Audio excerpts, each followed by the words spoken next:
사도신경을 들임으로 우리의 흔들리지 않는 신앙을 고백합니다.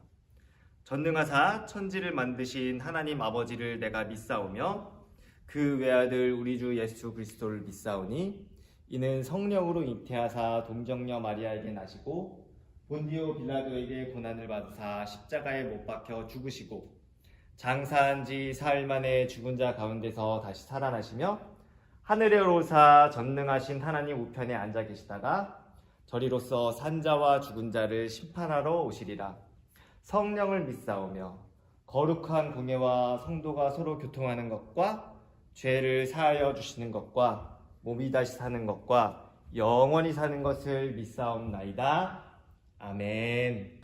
오늘 우리가 볼 하나님의 말씀은 고린도전서 2장 10절에서 14절까지 말씀입니다. 오직 하나님이 성령으로 이것을 우리에게 보이셨으니 성령은 모든 것 곧 하나님의 깊은 것까지도 통달하시느니라. 사람의 일을 사람의 속에 있는 영 외에 누가 알리요? 이와 같이 하나님의 일도 하나님의 영 외에는 아무도 알지 못하느니라. 우리가 세상의 영을 받지 아니하고 오직 하나님으로부터 온 영을 받았으니 이는 우리로 하여금 하나님께서 우리에게 은혜로 주신 것들을 알게 하려 하심이라. 우리가 이것을 말하거니와 사람의 지혜가 가르친 말로 하지 아니하고 오직 성령께서 가르치신 것으로 하니 영적인 일은 영적인 것으로 분별하느니라. 육에 속한 사람은 하나님의 성령의 일들을 받지 아니하나니 이는 그것들이 그에게는 어리석게 보임이요 또 그는 그것들을 알 수도 없나니 그러한 일은 영적으로 분별되기 때문이라. 아멘. 네, 왕성교회 초등부 친구들 반갑습니다. 김창희 목사님이에요. 자, 우리 친구들 지난 시간까지 우리가 17, 18, 19가 이렇게 배워오면서 예수님의 그 삼중직에 대해서 배워왔죠. 그래서 예수님은 어떤 분이라고 했나요? 예수님은 선지자로서 오시고 또 제사장으로서 오시고 마지막으로 왕으로서 이 땅에 오셨다라는 것을 우리가 배웠습니다. 이렇게 예수님의 상중직에 대해서 배운 우리가 이제 그 다음에 배울 것은 성부 하나님, 성자 예수님에 대해서 배웠으니 이제 누구에 대해서 배울까요? 성령 하나님에 대해서 배우게 될 겁니다. 그 성령 하나님에 대해서 오늘 이제 3주 연속으로 배우게 될 텐데 우리 친구들 이 성령 하나님에 대해서 잘 배워서 성령 하나님께서 우리에게 어떤 일을 하시고 그 하시는 일이 우리에겐 어떠한 유익이 되고 우리에게 이로운지 그것에 대해서 배워보는 시간을 가지게 될 거예요. 자, 우리 친구들 귀 쫑긋하고 오늘 말씀 잘 듣고 하나님을 아는 지식이 더 늘어가는 우리 초등부 친구들 되길 바랍니다. 네, 그럼 오늘 말씀 시작하도록 하겠습니다. 자, 우리 친구들 오늘 말씀의 제목 먼저 읽어보도록 할게요. 오늘 말씀의 제목은 뭔가요? 그래요, 우리의 영적 선생님 성령님입니다. 성령님이 어떤 분이라고요? 우리의 영적인 선생님이라고요. 자, 선생님은 어떤 분일까요? 가르쳐 주시는 분이잖아요. 성령님이 우리에게 가르쳐 주시는 분이구나. 그럼 뭘 가르쳐 주시죠? 영적인 것. 그러니까 영적인 것을 가르쳐 주시는 분이 성령님이구나. 그래서 우리가 이 영적인 선생님인 성령님에 대해서 배우게 될 텐데 그 성령님께서 가르쳐 주시는 영적인 지식이 구체적으로 어떤 것이고 그것이 어떻게 우리에게 도움을 주고 또 우리에게 은혜를 주는지 그것에 대해서 한번 배워보도록 할게요. 네. 자, 우리 친구들 방금 전에 목사님이 이제 영적 선생님이라고 성령님을 소개했는데 우리가 이 세상을 살아가면서 우리 친구들도 이렇게 하루하루 이 땅을 살아가는데 많은 학원을 다니고 또 학교도 다니고 또 많은 선생님들을 만나게 되잖아요. 어떤 선생님이 있나요? 네, 학교 선생님 있고 또 누구 있죠? 학원 선생님 있죠? 또 누구 있어요? 우리 교회 선생님도 있잖아요. 이렇게 우리 친구들은 여러 선생님들을 만나게 되는데 그 선생님들에게 공통점이 있습니다. 그것이 뭘까요? 이 선생님이란 가르치는 사람이라는 뜻이에요. 그래서 선생님은 우리에게 가르쳐 주시는 분이라는 뜻을 갖고 있죠. 자, 우리 친구들 그래서 우리가 이 땅을 살아가면서 학교도 다니고 학원도 다니고 또 교회도 다니면서 학교 선생님에게는 또 여러 과목, 국어, 수학, 또 영어, 과학 이런 지식에 대한 것을 배우고 또 학원을 가면 내가 좀 부족했던 지식을 보충해서 배우고 또는 학교에서 배울 수 없는 또 피아노라든지 또 태권도라든지 이러한 지식에 대해서 또 배우고 또 뭐가 있어요? 이 교회를 오게 되면 또 성경에 대한 지식을 선생님으로부터 배우잖아요. 그런데 우리의 삶을 인도하시는 그 하나님에 대해서 가르쳐 주시는 영적인 선생님도 있다라는 것을 우리 친구들 혹시 알고 있어요? 그런 분이 있습니다. 그런 분이 누구예요? 바로 방금 전에 목사님이 얘기했던 바로 성령님이라는 거죠. 그래서 우리 친구들이 이 성령님께서 도대체 어떤 분이신지 그것에 대해서 한번 구체적으로 알아보는 시간 가져볼게요. 자, 오늘 본문 말씀 읽어봤는데요. 어디 읽었죠? 고린도 전서를 읽었죠. 이 고린도라는 것은 지역의 이름을 얘기하는 겁니다. 그래서 바울이 고린도 교회에 보낸 편지가 바로 이 고린도서예요. 그래서 편지가 2번 보냈는데 첫 번째가 이 고린도 전서고 이제 2번째가 고린도 후서인 거예요. 그래서 이렇게 딱 보게 되면 고린도는 그럼 어떤 곳이었냐?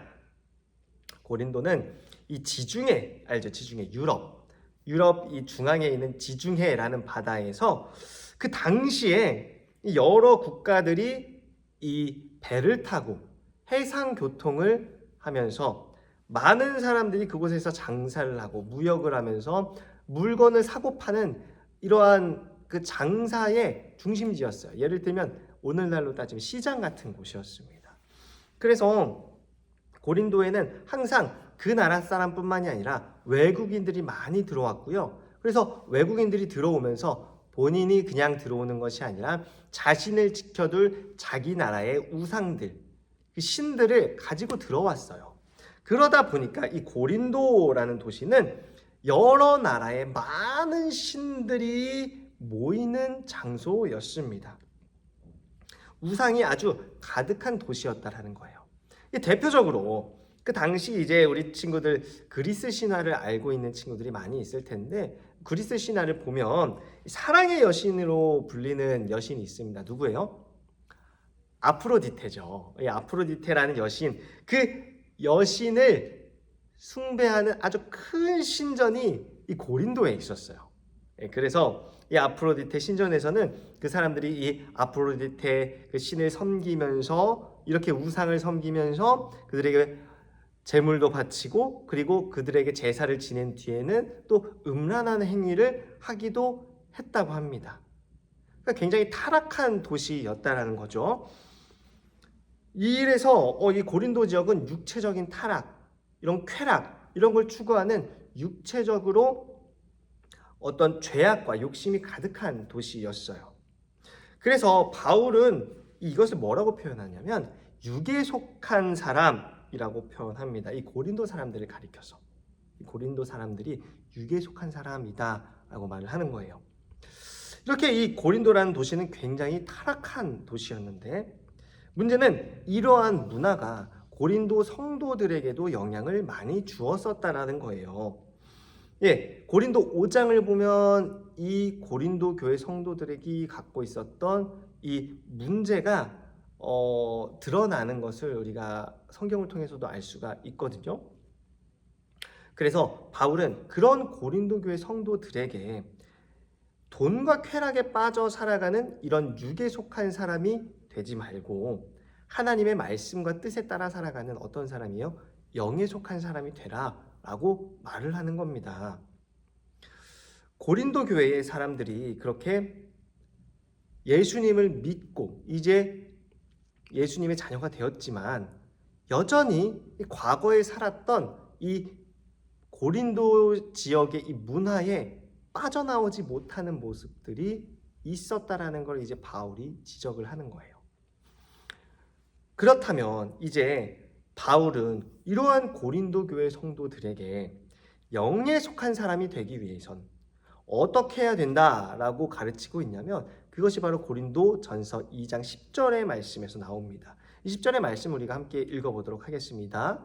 시작! 오직 하나님이 성령으로 이것을 우리에게 보이셨으니 성령은 모든 것 곧 하나님의 깊은 것까지도 통달하시느니라. 아멘. 바울은 뭐라고 얘기하냐면 자, 고린도 교회 성도들아 너희들이 성령 하나님의 인도하심을 따라가게 될 때 영의 생각을 가진 사람이 될 수 있고 육신에 속한 자가 아니라 영에 속한 자가 될 수가 있는 거야 라고 말하고 있는 겁니다. 그러면 어떻게 이런 일이 가능할까? 그것이 10절에서 얘기해 주는 거죠. 성령님은 우리를 향하신 하나님의 뜻이 무엇인지 분명히 아시는 분이시기 때문이라는 겁니다. 성령 하나님은 성부 하나님 또 성자 예수님과 함께 어떤 분이에요? 그 신적인 능력과 권위가 동등하신 분입니다. 그래서 우리가 삼위일체 하나님이라고 하잖아요. 서로 위격은 다르지만 서로의 역할은 다르지만 그분은 동일한 분이시고 그 권위와 능력이 같다라고 하잖아요. 성령 하나님이 성부 하나님보다 결코 낫지 않으시고 그 하나님의 계획을 성령 하나님도 다 알고 계시기 때문에 하나님의 계획과 뜻에 따라서 우리가 살아갈 수 있도록 바른 길로 인도해 주시는 분이 누구다? 바로 성령 하나님이라는 겁니다. 그래서 우리가 성령님을 따라가게 되면 성령님의 인도하심을 따라가게 되면 우리는 하나님의 기뻐하시는 뜻을 따라 영에 속한 사람으로서 살아갈 수 있게 되는 거예요. 자, 그렇다면 성령님은 구체적으로 우리에게 어떤 하나님의 뜻을 가르쳐 주실까요? 자, 첫 번째로는 하나님의 은혜에 대해서 우리에게 가르쳐 주십니다. 자, 우리 친구들, 하나님의 은혜는 뭘까요? 하나님의 은혜라는 것은 하나님께서 우리에게 베풀어 주시는 모든 것을 은혜라고 부릅니다. 자, 성령님은 우리에게 영적인 일을 알려주시고 하나님의 뜻과 은혜를 알려주시는 분이에요. 그래서 성령님은 이 땅에서 살아갈 때 하나님께서 베풀어 주시는 은혜가 무엇인지를 알 수 있게 깨닫게 해주시는 분이 바로 이 성령님이라는 겁니다. 하나님의 일이 무엇인지 알지 못하면 하나님의 뜻대로 행할 수가 없겠죠. 그렇지만 하나님의 뜻이 무엇인지 안다면 우리가 하나님이 기뻐하시는 그 뜻 따라 살아갈 수가 있게 되는 겁니다. 우리가 하나님의 뜻이 무엇인지를 알 수 있게 해주시는 분이 바로 뭐예요? 성령님이라는 거예요. 이처럼 이 하나님의 은혜는 영적인 일이에요. 그래서 우리가 이 땅에서의 공부를 통해서 지식을 통해서는 하나님의 은혜, 하나님의 뜻이 무엇인지를 결코 알 수가 없습니다. 오직 성령님만이 우리가 하나님의 은혜가 무엇인지, 뜻이 무엇인지를 알 수 있게 해주신다는 거예요. 그래서 성령님을 우리 마음에 모시고 그 우리 안에 계신 성령님께서 우리의 마음을 움직여 주시고 역사해 주실 때 우리는 나를 죄인 가운데 있을 때 구원해 주신 하나님의 그 은혜에 감사할 수 있게 되는 것이고 또 지금까지 나에게 베풀어 주시는 그 하나님의 도우심과 은혜에 감사할 수가 있게 되는 겁니다. 또한 두 번째로 성령님은 우리에게 영적인 일과 육적인 일을 분별할 수 있도록 가르쳐 주시는 분입니다. 자, 성령님은 우리가 어떻게 사는 것이 우리에게 유익한지 하나님의 뜻에 합당한 것인지를 알 수 있게 해주시는 분이라는 거예요. 따라서 성령님이 우리 안에 계시면 우리가 이 세상에서 나쁜 일을 하고 죄를 짓고 쾌락을 쫓으면서 살아가지 않을 수 있게 해주십니다. 왜냐하면 그것이 잘못된 일이란 걸 깨닫게 해주시기 때문이에요. 우리가 예수님을 믿고 성령님이 우리 안에 없을 때는 우리가 하나님이 기뻐하지 않는 일을 하더라도 그것에 대해서 죄악시하는 마음이 들지 않아요. 그것이 내 스스로 죄라는 생각이 들지 않아요. 그렇기 때문에 그 일을 하는 거죠. 하나님이 기뻐하지 않는 일, 우상을 섬기는 일, 그것을 죄책감 없이 하게 되는 겁니다. 그런데 우리가 예수님을 믿고 성령님이 우리 안에 계시면 그 우상 섬기는 일이 하나님께서 기뻐하지 않는 일이고 죄라는 걸 알게 해주기 때문에 그러한 행동을 할 때 우리의 마음에 죄책감이 들게 해서 그 일을 하지 않도록 도와준다라는 거예요. 그래서 이 성령님이 우리 안에 계시며 우리는 이 세상에서 하나님을 사랑하고 또 하나님께서 기뻐하시는 일을 할 수 있도록 도와주고 깨닫게 하고 또 그렇게 살아갈 수 있도록 성령님은 힘도 주시는 분입니다. 우리 안에 이 죄성이 있으면 우리가 하나님의 기뻐하시는 뜻을 따라서 살아갈 수 없게 만들잖아요. 근데 성령님은 그 죄성을 이길 수 있는 능력을 우리에게 주시는 분이라는 겁니다. 그래서 우리가 하나님의 뜻이 무엇인지 알고 그에 대한 분별력을 가졌으면 이제는 뭐예요? 그것을 안 하려는 마음을 갖고 그 안 하려는 마음을 가지고 난 이후에는 뭐예요? 그런 죄성과 이 영적인 싸움을 해야죠. 근데 마음속의 싸움을 해야 합니다. 때로는 우리가 잘못인 걸 알지만 그것을 할 때가 있잖아요. 그리고 그 뒤에 뭐 어떤 마음이 들어요? 죄책감이 들잖아요. 이러한 죄책감이 들지만 그럼에도 불구하고 하는 그 뭐예요? 그런 잘못된 모습들.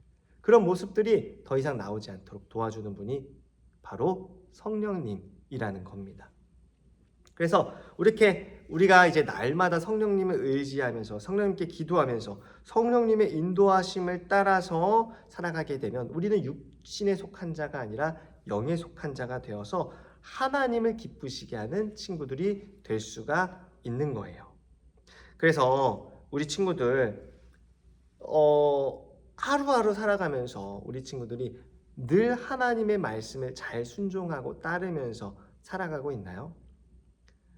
우리가 살아가면서 그렇게 매번 하나님의 말씀을 다 순종하며 살아가고 다 잘 지키며 살아가는 친구들은 없습니다. 아무도 없어요. 우리의 능력으로는 그 죄성을 다 이기면서 살아가기 무척 힘듭니다. 그렇기 때문에 우리에게 무엇이 필요한 거예요? 바로 성령님이 반드시 필요한 겁니다. 그렇기 때문에 우리는 성령님께 간절히 기도해야 되는 거예요. 도와주세요. 힘주세요. 능력 주셔요. 그래서 우리가 육신에 속한 자가 아니라 영에 속한 자로서 이 땅에서 살아갈 수 있게 도와주세요. 그래서 하나님을 기뻐하시는 그런 자녀의 모습으로 살아갈 수 있게 해주세요 라고 기도하는 겁니다. 이렇게 기도하면 성령님께서 우리가 그렇게 능히 성령님의 인도하심을 따라서 승리하는 삶을 살아갈 수 있도록 도와주실 거예요.